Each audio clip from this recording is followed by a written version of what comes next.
The Crunchyroll Anime Awards. Despite this award show being hated, it always returns once a year and ends with an anime being selected to claim the title of Anime of the Year. Anime of the Year goes to Jujutsu Kaisen Season 2!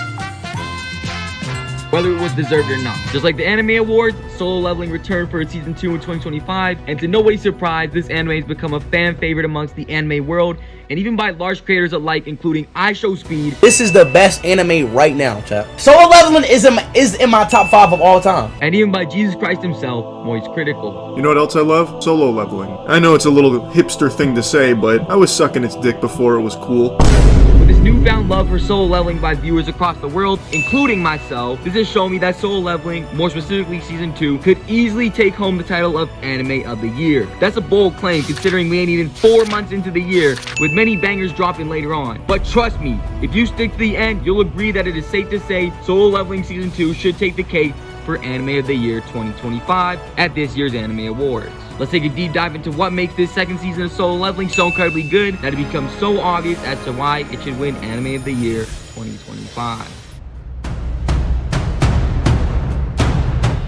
Solo Leveling Season 2 has easily the best action of the year, on par with things like Jujutsu Kaisen, or something a little more recent like Dan Da Dan. I wouldn't even hesitate to say that its action is up there with some of the previous winners of Anime of the Year. Season 2 just takes what made the action in Season 1 good and improves upon it to near perfection. Starting with the quality of last season's action, watching Sun Jin-woo fight was a treat, and it would just be hyper engaging one-on-ones with increasing intensity as the season progressed. The stakes grew larger with every fight you witness as Sun grows increasingly stronger, which is a recipe for greatness when it comes to action. Its formula to action is comparable to something like Dragon Ball. Sun's strength and abilities getting increasingly stronger over time closely resembles the way Dragon Ball does its incredible action, with the increasingly more intense fights as new forms unlock, corresponding with an increase in fight intensity. Solo Leveling has what I'll be referring to as the Dragon Ball effect on its action, making it incredible in Season 1. However, the improvements in Season 2 are what really makes Solo Leveling Season 2's action Anime of the Year caliber, and it all starts with the Arise ability, unlocking the Shadow Soldier Empire. Last season, we mainly got one style of fight, which was 1v1 battles, Hunter vs Hunter,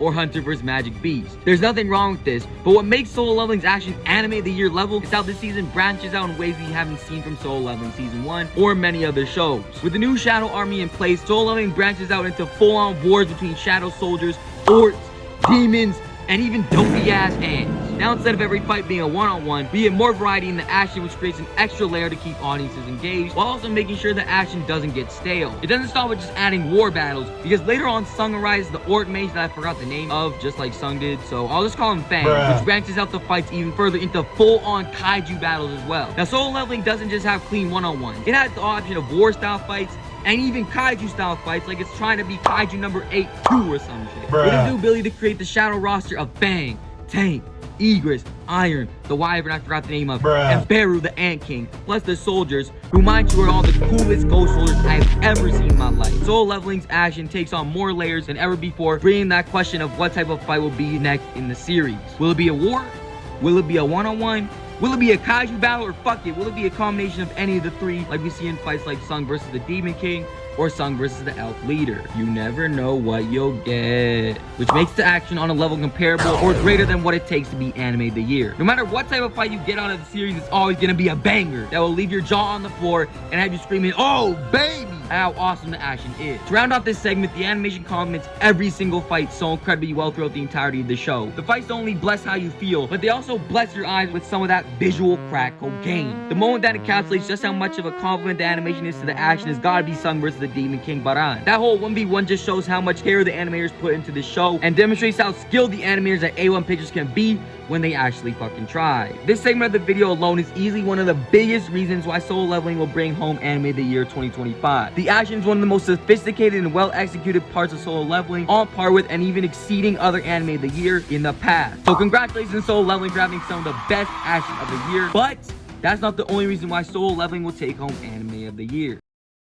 What makes an anime truly special that pushes it towards being an Anime of the Year are the moments within it that can create a strong emotional reaction within the viewer that creates a bond inside the memory of said viewer. Solo Leveling Season 2 does a great job of creating moments that stick out within the mind and emotion of the viewer. Let's get straight to the main moment that I believe encapsulates the show's ability to create moments that stick within the minds of anime viewers. You probably guessed which moment I'm talking about, and if you did, good for you. You're smarter than a donkey.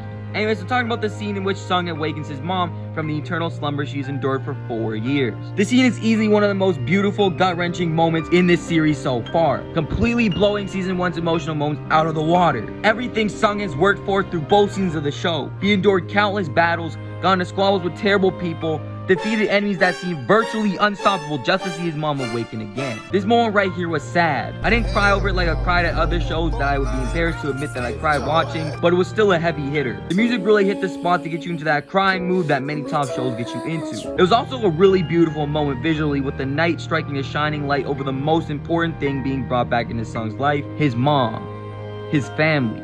This moment is easily one of the most memorable of this season. Its beauty, emotion, and payoff make it extraordinary. But the way this show makes this anime of the year talent is a deeper overlooked meaning of this scene. Up to this point, we have never seen awakened Sungju break down and cry ever. However, in this moment, the strongest being in universe erupts into tears at the sight of his mother reawakening. Why do I find this important? Well, what I got from this is that even the strongest people in existence still cry. There is a time and place, no matter who you are, where crying shouldn't be shunned. No matter who you are, no matter how strong you are, no matter how many asses you can beat, there's always a time and place to cry. Solo Leveling uses a long series of events to get to this point, to build up the intensity of emotion in this scene, and to hit home the point that in the end, if you work hard enough, good things will come. This scene wouldn't mean nearly as much without the build up to it, which Solo Leveling does a great job at, like many other anime of the year contenders do. There are other good emotional moments as well, but this one is the main one that demonstrates Solo Leveling's anime of the year talent. So the action and emotion are anime of the year quality, but there's one last thing about Solo Leveling that makes it anime of the year caliber.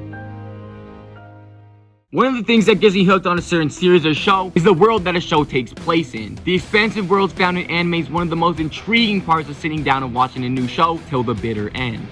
Seeing where a world can take you and how these worlds work is one of the reasons people continue to watch anime. It's a huge reason why series like Fate or Jujutsu Kaisen, or literally any good isekai series in existence for that matter, can be extremely good, or even anime of the year level. Solo Leveling Season 2 expands on its already established world from Season 1 and continues to turn it into one of the most intriguing worlds I've seen in anime this year so far. There's so many different things to get invested into in the Solo Leveling world. There's so many different characters with vastly different abilities that may not be explained by insanely difficult math like Jujutsu Kaisen, but are nonetheless extremely intriguing. This season, we slowly got to witness the overwhelming power of S-rank hunters with all their independent fighting styles and abilities. In contrast, we also got to see them get massacred in an instant by insanely powerful enemies with ridiculous abilities as well. Especially later on into Season 2, with Beru the Ant King and his special ability to evolve and even speed. How these monsters develop was one of the points of interest this season that was very interesting to follow, but so were the characters themselves. Learning about each character's motives, goals,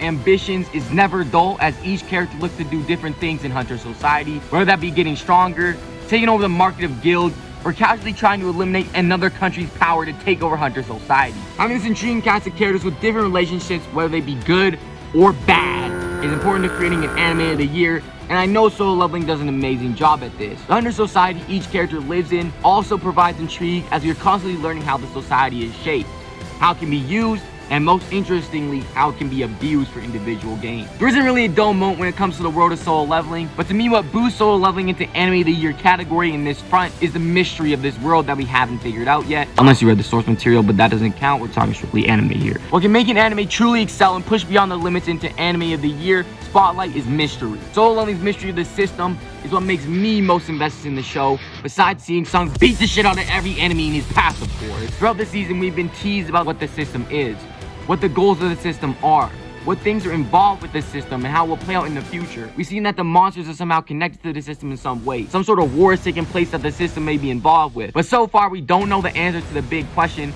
of what the climax of the system will really be. This built-up mystery is what I consider to be one of the best parts of the series as a whole. It's a super fun mystery that is a blast to follow, as slowly but surely more things are revealed about it the further Sung goes and the more he learns from the increasingly intelligent monsters he faces. This element of mystery is what the cherry is to an ice cream cone. What we know is amazing, but what we don't know keeps the viewer locked in and thinking about Solo Leveling. It's another piece as to what keeps this show interesting. Eventually we will find out what the system is up to, and I know once that is revealed, it will be the hypest moment in the series. But for now, in Season 2 is part of the reason Solo Leveling is going to become anime of the year. The world building keeps the series interesting and forms the last piece as to why Solo Leveling Season 2 deserves and will be given the title Anime of the Year 2025. Action. emotion, and world building.